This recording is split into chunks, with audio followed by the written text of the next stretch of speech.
Okay, so welcome everyone. This is call number 30 from the Stateless Implementers call. So I will share the current agenda in the chat. So to give an overall overview of the agenda, we have the usual team updates. Then I will give a brief overview of the current binary tree EIP draft. Then we have some topics around 4762. One of them is atomicity of gas changes, which is a point raised by the guest team. Then we have account version question, which is related on how to identify 7742 and EOF accounts in the tree. And yeah, we just want to mention a new website that the Stateless team created for more divulgation of stateless efforts. And if there's time for it, I can also present a bit some work around pre-image generation, but maybe we'll leave that for the next call. So regarding team updates, I don't know if anyone wants to start.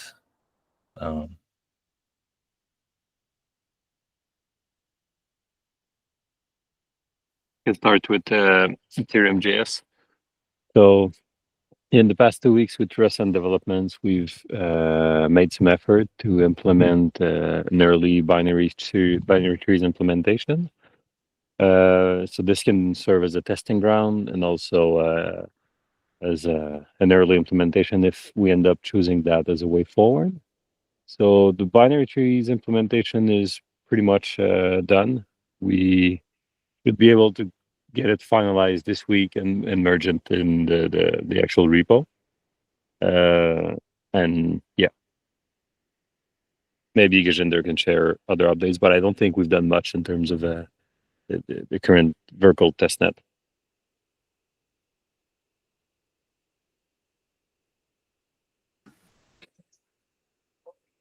On Bezu side, I can give some updates. So we are still working on the modification of Bezu in order to have an EVM version working for stateless. So I'm modifying the get code part of Bezu because today when we are running a smart contract, we need to have all of the code directly, but I need to refactor this part in order to be able to just have fragment of the code.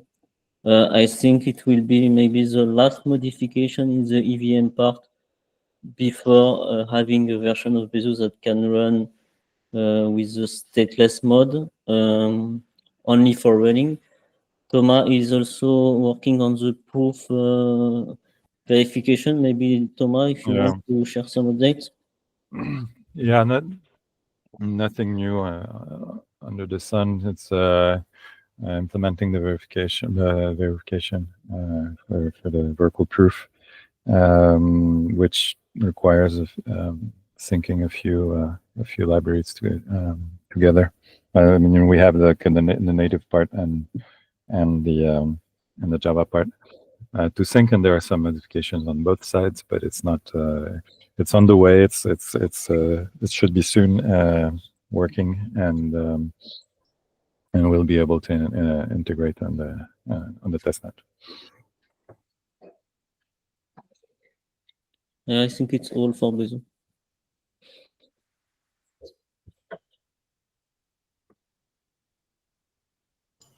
Cool. So I can also share some updates. So yeah, a lot of things have happened since our last call, but I created this binary tree EIP draft. It also has a Python implementation I will share later. And I think also Guillaume has been working on upstreaming many of the Verkle, many of the 4762 EIPs into Geth, which will help on some rebasing work for future devnets. I know, Guillaume, if you want to add something else. Not really. I mean, we're going to present some some things we talked about, but it's mostly been writing documentations in the last few weeks. Cool. Somebody else want to share team updates? If not, we can jump to the next item in the agenda.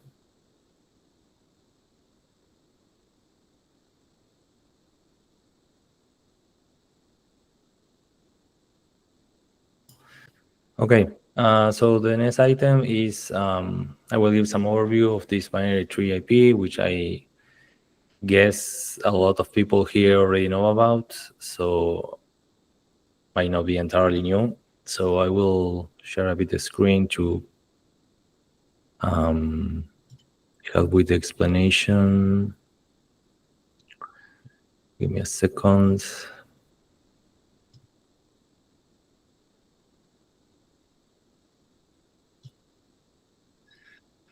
Okay, so hopefully people can see the screen.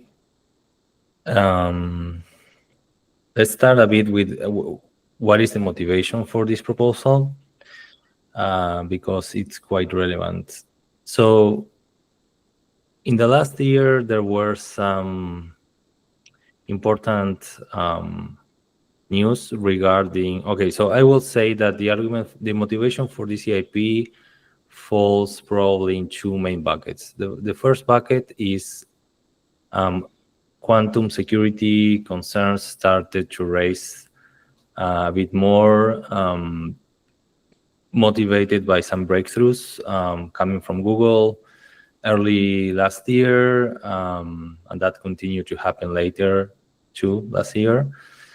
So there's, refreshed concerns about how seriously we should consider this, because Burkle trees introduce some quantum unsafe components into the protocol related to using elliptic curves, and elliptic curves aren't safe. So we will be,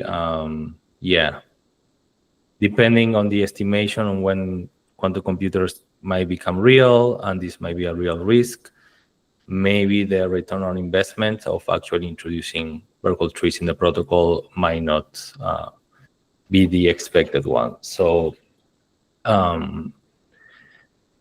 there's a lot of discussion about how to interpret these new breakthroughs. The research team has started a lot of efforts into analyzing like how we should change the protocol for existing constructs that aren't quantum secure. So there's recently some work around signature aggregation and many other things. So I know that there are a lot of people that maybe think that this isn't something that we should care about, or at least not in thinking that this will happen in 10 or 15 years. But in any case, this is like a new relevant factor, because I think it wouldn't be convenient that, we introduce new constructs that aren't quantum safe. And that seems to be a rule that many people will think would be the right one, as you think about protocol changes. The second bucket is proven systems for snarks have been improving their performance by a big factor, and that is continuing to happen. So in the case of state trees, the main important case is how fast you can prove hash functions. Of course, the performance depends on which hash functions you use. So the reality today is that the only hash functions that we can use for tree merkleization is Poseidon 2,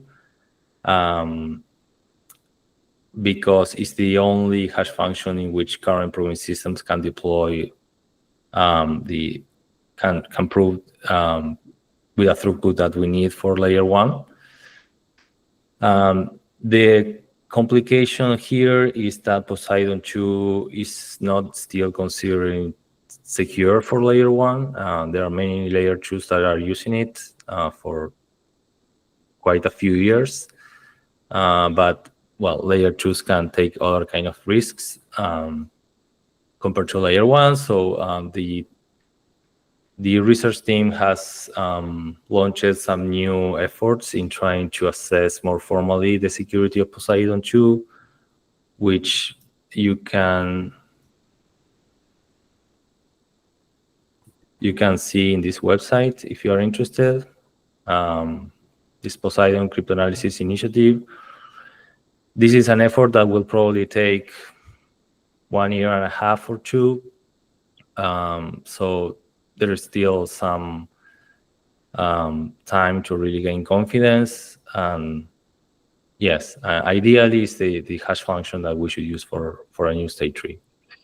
So coming back to the proposal, the idea here is to say, okay, maybe these 2 factors are good arguments to reconsider the usage of Burkle trees.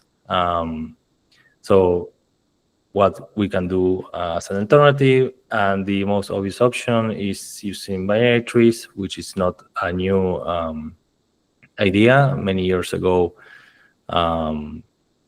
Vitalik and Guillaume has worked on this for a while. But at that point in time, proving performance on snarks didn't even, was basically impossible.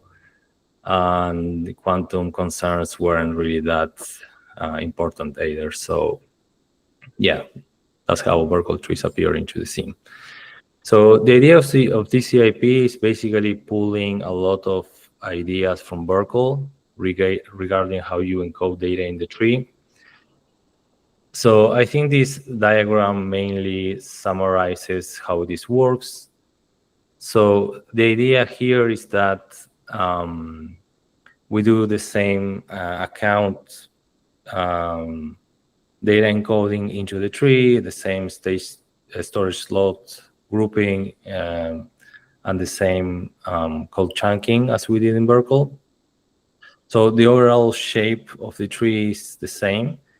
The only thing that changes is basically how you basically create these internal nodes and how you Merkleize the tree. So for the people in this call, this basically means that it's the same idea as Burkle, but instead of having these vectors for doing commitments in the nodes, you simply have a binary tree with a hash. So that's kind of the TLDR. Of course, which hash functions you use for Merkleization, this is still under consideration regarding all this stuff I said regarding Poseidon 2 or Blake 3 or whatever.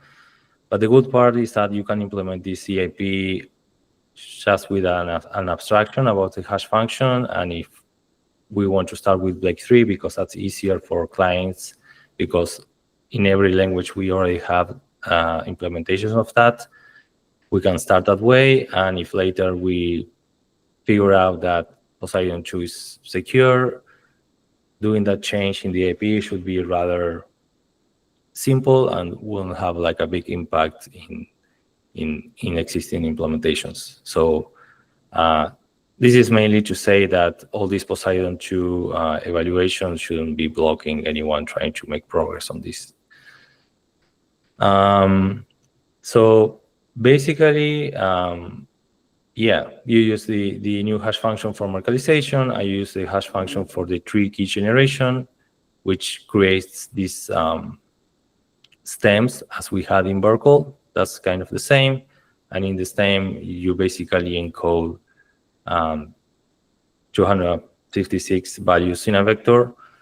But this vector, instead of using person hashes or person commitments as before, you create a Merkle tree in this like subtree here at the bottom. So the idea is pretty much the same. The AP has a Python implementation of how this would work. Compared to Burkle trees, it's quite simple because it only uses hash functions, doesn't have to introduce any new elliptic curve and things like that. And that's basically it. The rest of the IP regarding tree embedding and code chunking and all that is the same, almost the same as Berkel. So I don't think it's worth diving too much into that. And yeah, in the rationale, there are some sections here which might not be entirely surprising because they also apply to Berkel. This snark friendliness and post-quantum security is basically what I explained at the start of this explanation. The tree having an arity of 2 versus having a higher arity, it's basically trying to highlight that if you use non-snark state proofs, so like simple Merkle proofs, having an arity of 2 is what minimizes the size of the proof, which is still useful because it doesn't mean that everybody that will create state proofs will use snarks. We need snarks for the block execution state proof, but if you have to prove less leaves, you might prefer to simply do a Merkle proof, which is going to be much faster and smaller. So this is quite relevant for probably stateless pools, or if we have inclusion lists and we have to introduce a state proof with the required data for transaction validation, probably that will be with a simple Merkle proof and not really a Stark or snark.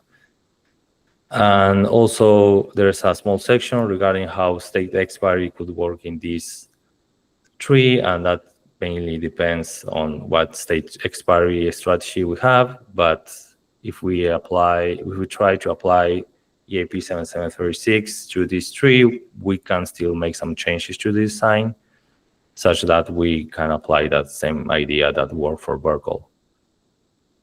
And yeah, that's basically it. In the IP, there's a link to this repo, which has a Python implementation. So if you want to take a look, there are some really simple test cases there. So yeah, if you want to test, add some entries and compare the root hash, maybe that's useful. Look at the tests in this repo. And I also did some really simple Rust implementations just to check that it matches the Python expected roots for these test cases. And this repo also has some HashBench crate where I kind of benchmark some potential hash functions out of circuit performance. So if you want to look at that, you can simply do cargo bench in this repo, but to share some numbers, I can share this in the chat soon. You can see like benchmark for Blake 3, Ketchak, Poseidon 2 under different fields. As you have a sense for real clients, okay, if we use Poseidon 2, which is probably the slowest option out of circuit, what does this mean, really? So yeah, I will wrap it there. And yeah, I don't know if anyone wants to have some question or make any comments.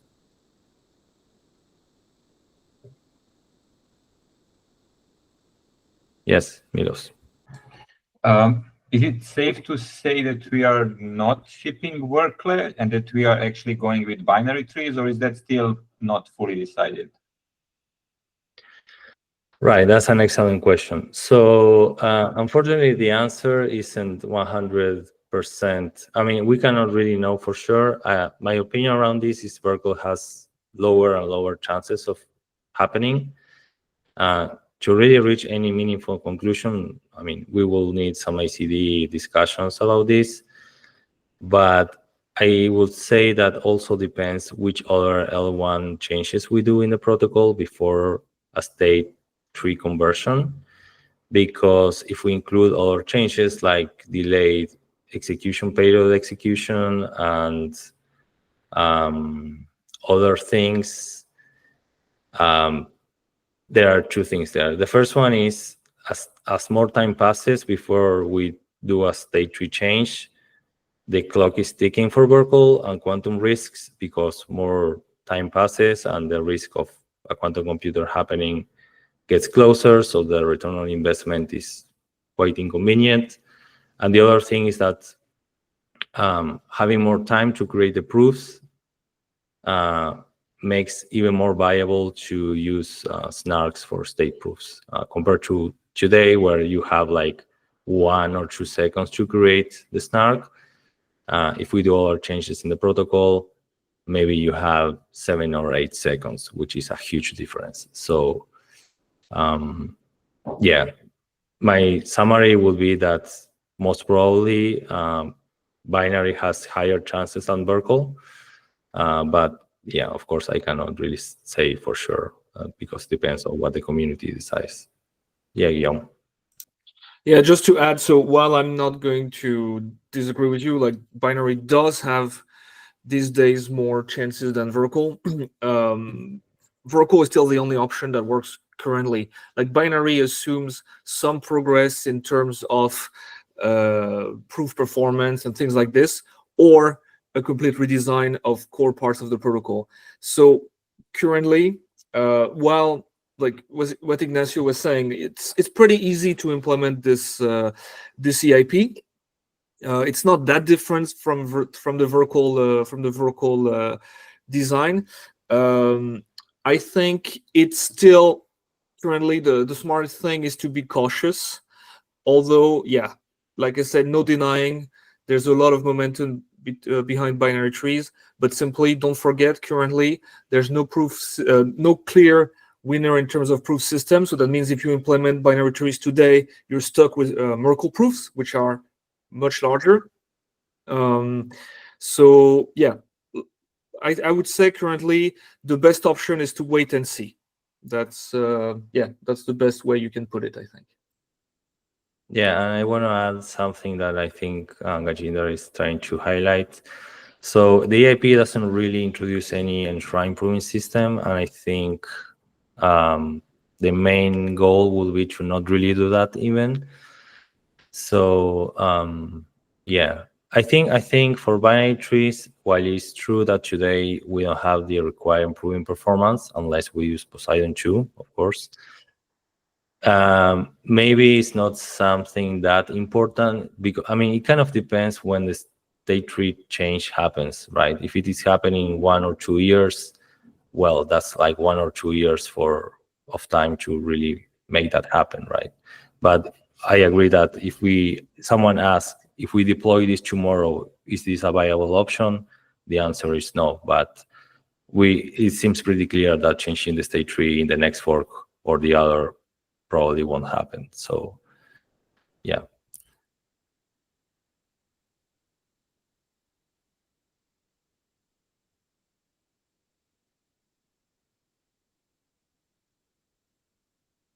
I think, oh yeah, Karim.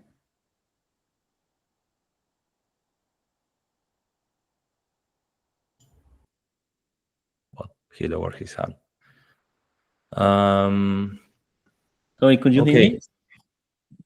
Yeah. Yeah, so I just wanted to say, when Guillaume is saying wait and see, so you say that we will not implement binary tree for the moment, or we still implement it and maybe in the next Verkle DevNet we will use it, or maybe we'll have 2 DevNet using 2 different tree structure or something like that, just to know what we want to do for the next months. Yeah, so for the next month, or at least my suggestion, I'm not the one deciding for everybody here, but my suggestion for the next month is to keep doing Verkle, because we would like to launch a new testnet with field costs activated and rebased. I said on the Stateless channel, I said Cancun, but actually it would be good to have Spectra. That means we also need to implement 7702. So I started working on an EIP update to support 7702, but it's not quite complete yet. So that means we already have a ton of things to cover. And like I said, and like Ignacio said before me, we have, it's pretty easy to change, right? This whole EIP has been designed so it's easy to make it a drop-in replacement with like you take the Verkle tree out, you drop in the binary tree, everything works more or less the same, except the question of the proof, which is why I'm saying wait and see. But if you want to, I mean, so wait, yeah, what I'm saying is the next DevNet will most likely be a Verkle DevNet, but that will also most likely be the last one. Okay. And yeah, so it makes no sense in my view to rush implementing the CIP. I mean, Ethereum.js has done it, very good. We want to do it for Geth as well.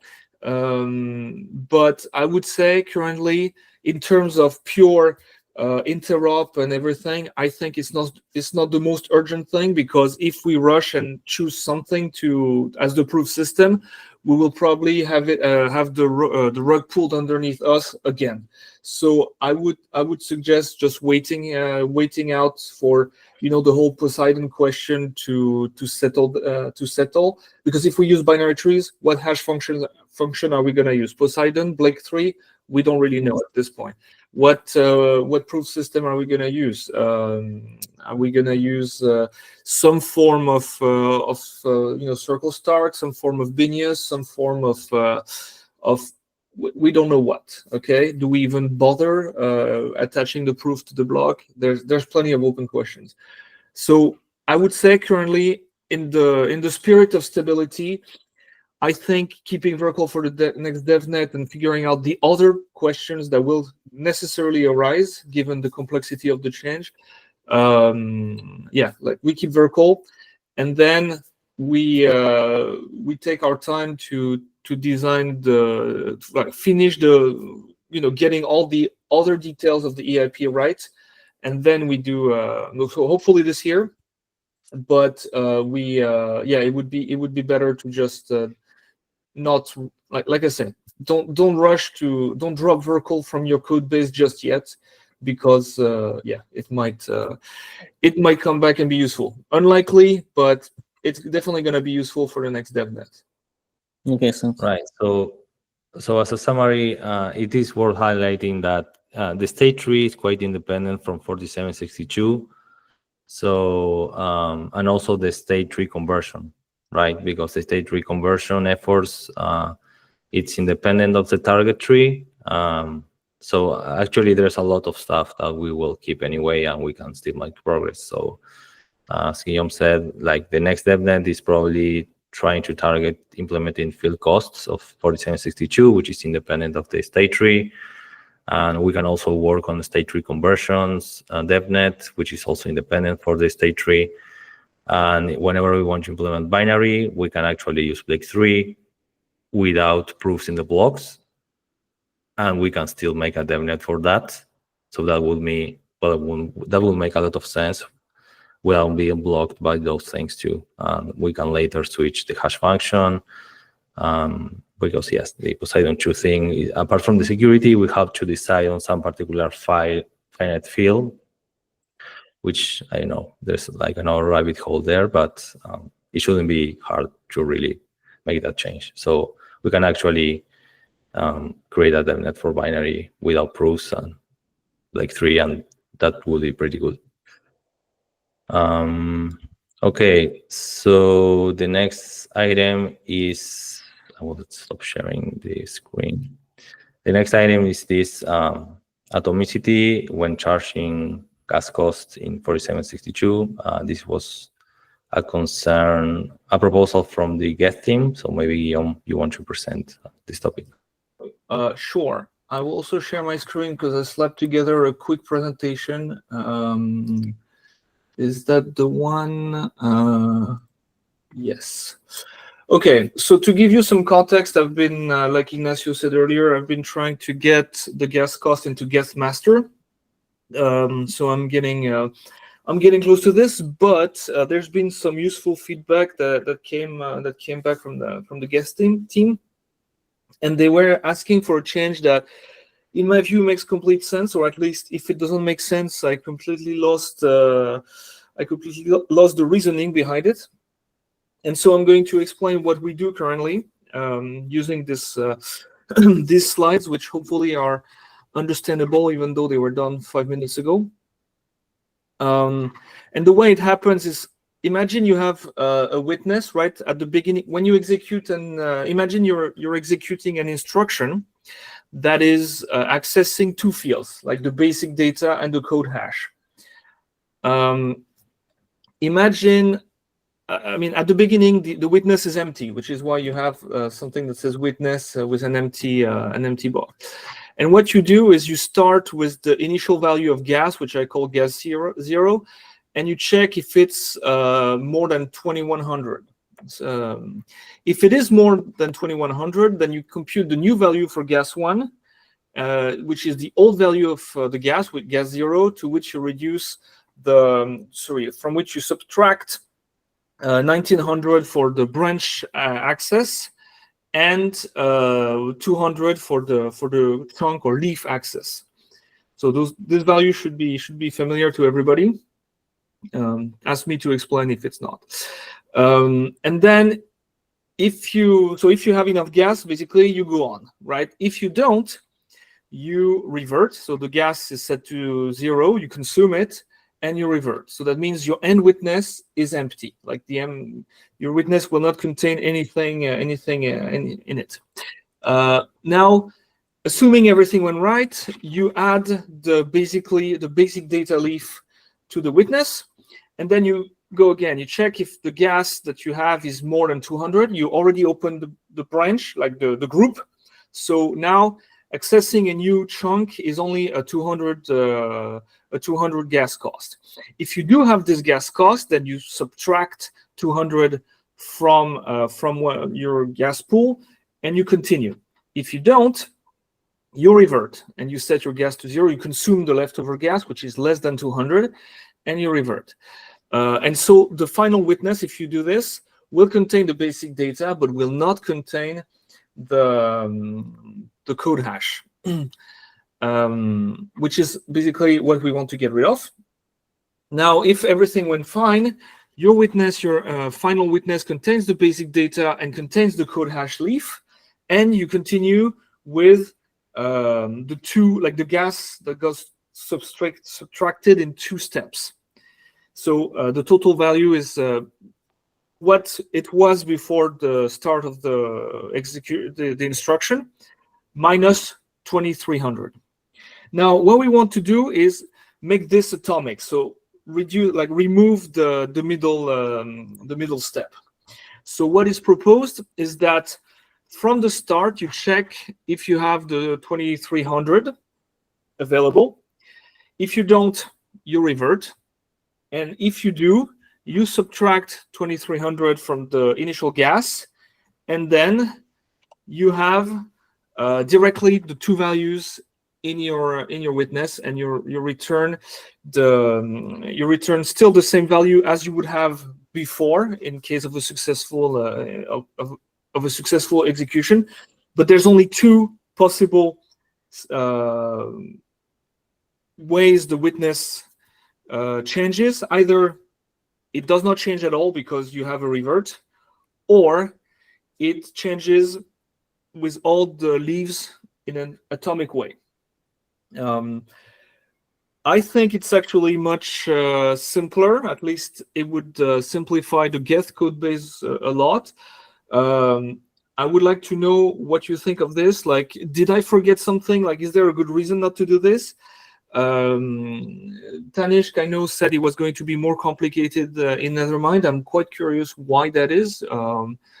And yeah, like just asking, for example, Ethereum.js, Besu, if or anybody else, if they think we should not do this. Yeah, that's basically the gist of the idea.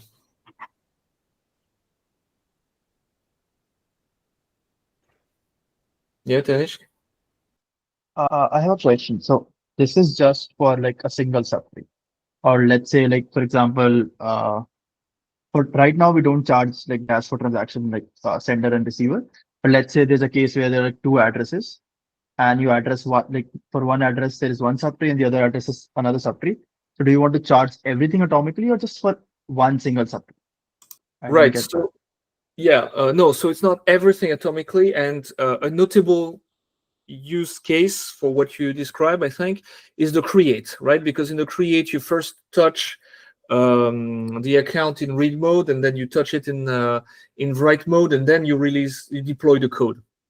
So if any of those steps fail, the behavior would still be the same. Like, for example, you fail at deploying the code, then the account is still created, and it should, because this is a case that without all those EIP 4762 consideration would still be the case. Like, you want to, if your code deployment fails, the account is still created, but the code is not present. That's already something that happens. Yeah. Ignacio, I guess. Yes. So regarding the implementation, regarding like saying this simplifies Get implementation, yeah, I guess I trust that. I mean, I think this complicates the implementation actually, and also complicates the spec, because today the spec doesn't have to even explain this atomicity dimension. Today in the spec, we simply define the rules for including accesses into the witness, and the atomicity is implicit on each item that we include. So actually doing this change means that we have to explain this atomicity in the spec, which I think maybe it complicates things a bit more. But yeah, I won't say this is a strong pushback, but maybe I just want to highlight that maybe this complicates a bit more the spec, because we have to actually explain this. That's a fair point. This being said, I disagree that the spec, I mean, the spec is completely neutral. It doesn't really say if it's atomic or not. Like, it says when you do this, emit those events, but it doesn't say anything whether it should be done together or not. Right, but it should, right? Because if it doesn't explain this, how an implementer really know how to do this and not have a consensus bug? Well, the same. I mean, yes, it should definitely specify it. If you like, the way it was received by the guest team is when they looked at it and they were thinking in terms of access list.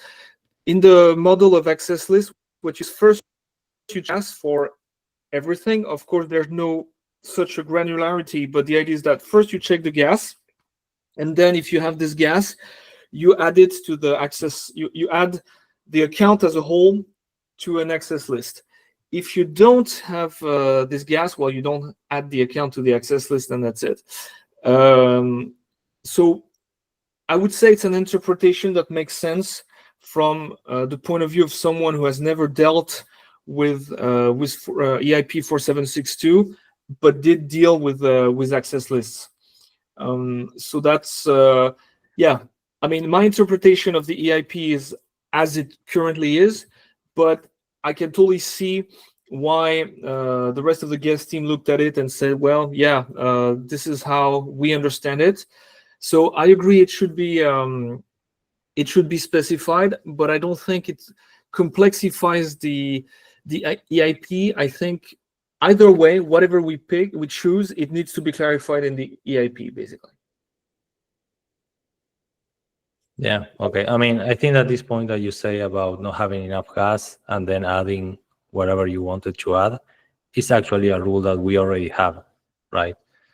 So this is more about a new situation of having to add more than one thing into the witness compared to access list, where you always only add one thing because the whole account data is like a single unit, right? Yeah.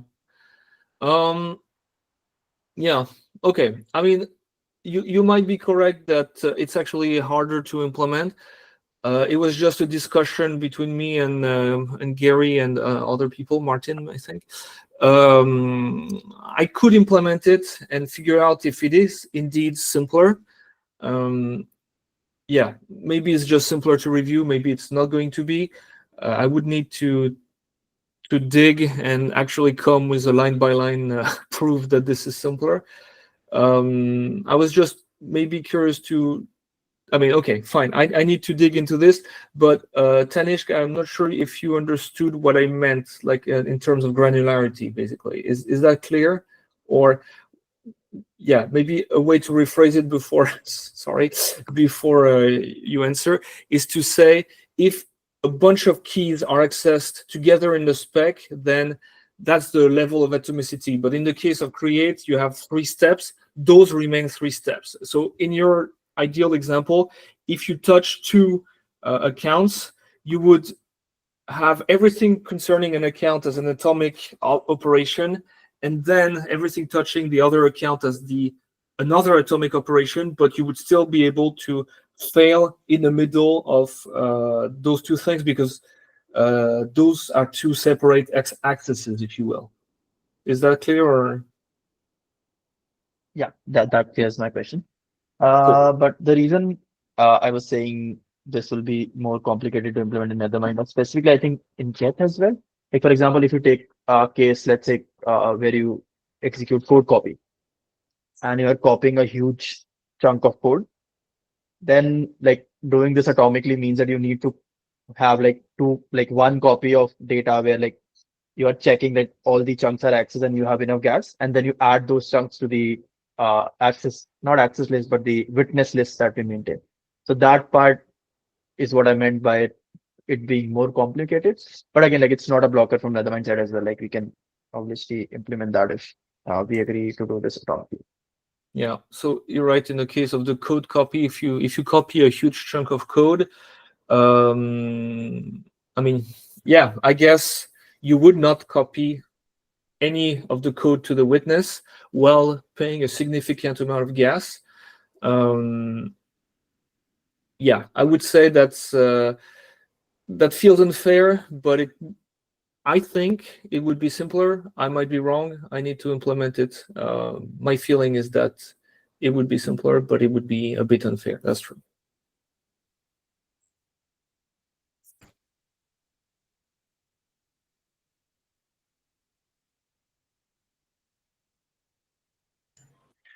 Okay, let's move to the next item, which is account version question, which I think this can be summarized as for 7702 accounts and EOF accounts, we might need to have an efficient way of identifying that these accounts fall into those cases. So there's an idea on encoding this information in the basic data leaf. Well, that's one option, and the other option is using the version field. So yeah, this topic is basically about that. Maybe Guillaume, you wanna say something about it?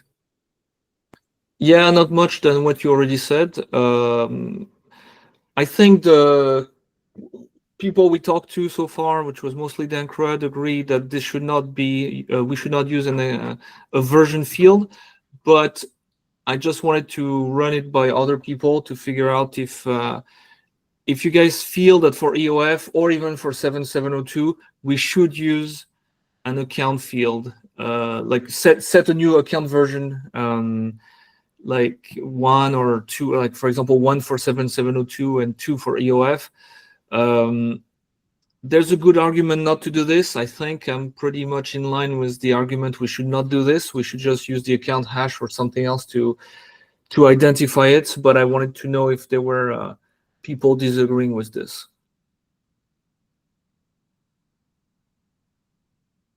Yep, Danish. I would also prefer not using a new version, but then the question is that like then what is the case when we start using the version field? And if you don't have any case, then I don't see a reason to include the version field in general in the tree.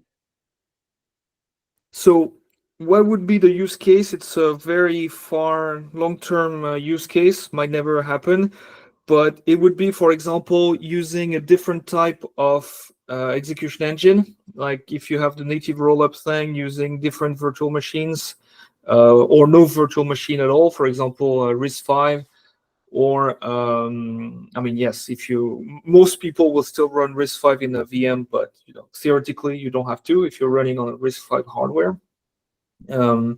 Or people using Move or SVM or whatever WASM. That's when you would be using, for example, that would be a reason to use a different account version.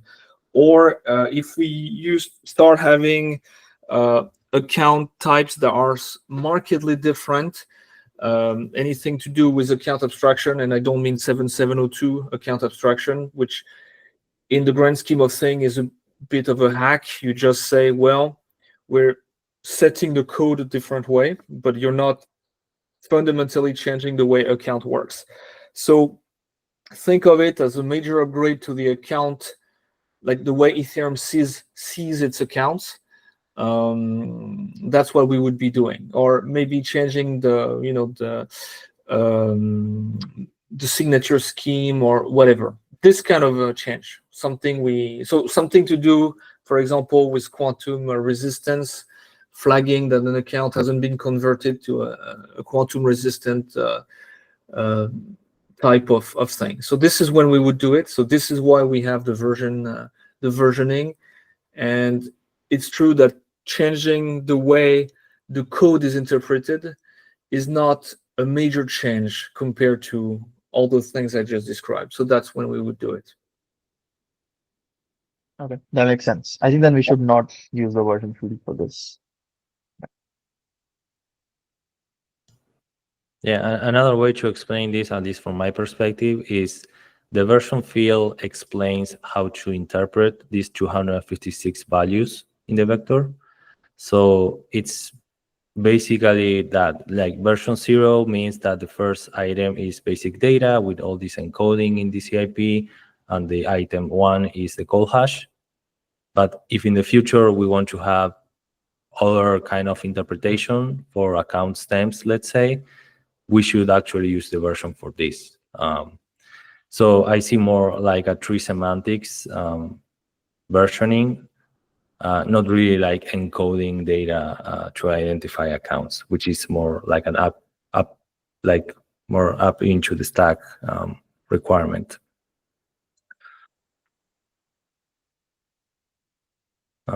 Anyone else want to comment on this topic?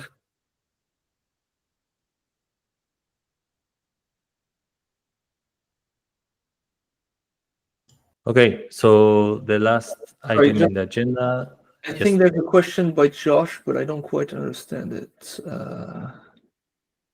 Like Josh's last question. Do you maybe want to rephrase it, Josh?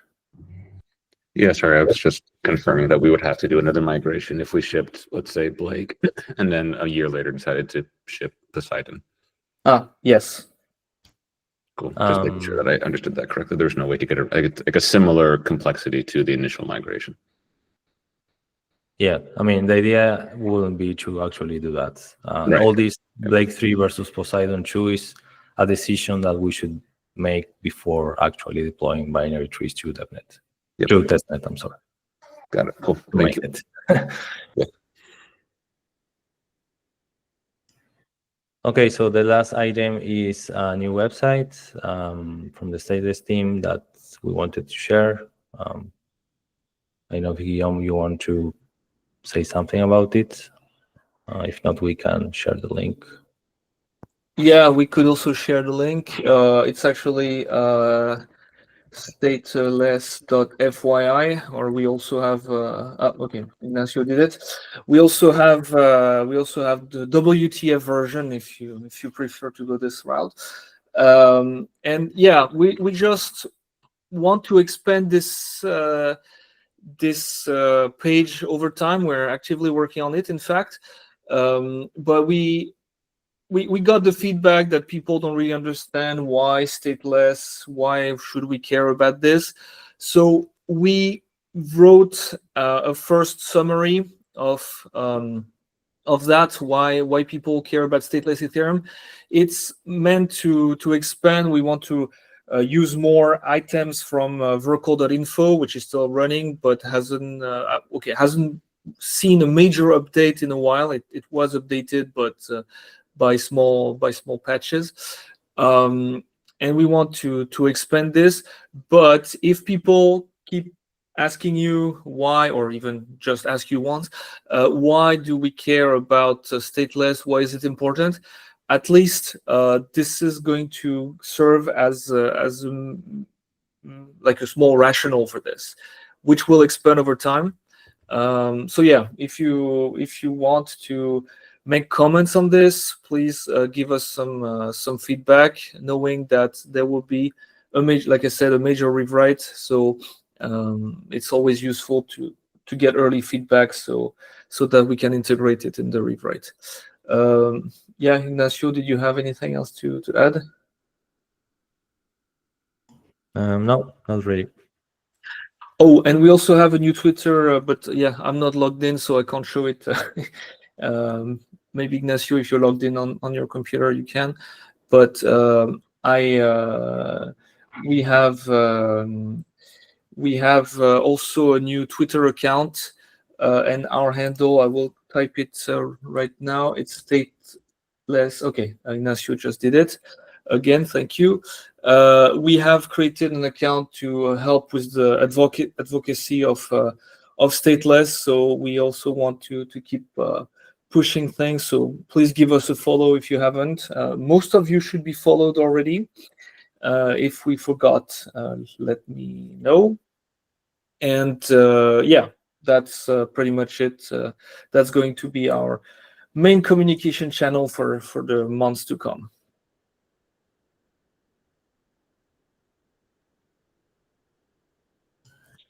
Okay, we have 5 minutes left. I don't know if anyone else wants to share any other thoughts.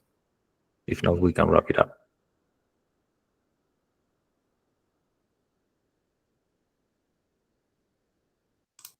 Just want to say thank you, Ignacio, for running this this call and stepping up. Good job. Yeah, okay, thank you. This is my first time moderating, so I'm sorry for any confusion. Okay, so we'll see next time. Thank you. Thank you. Bye.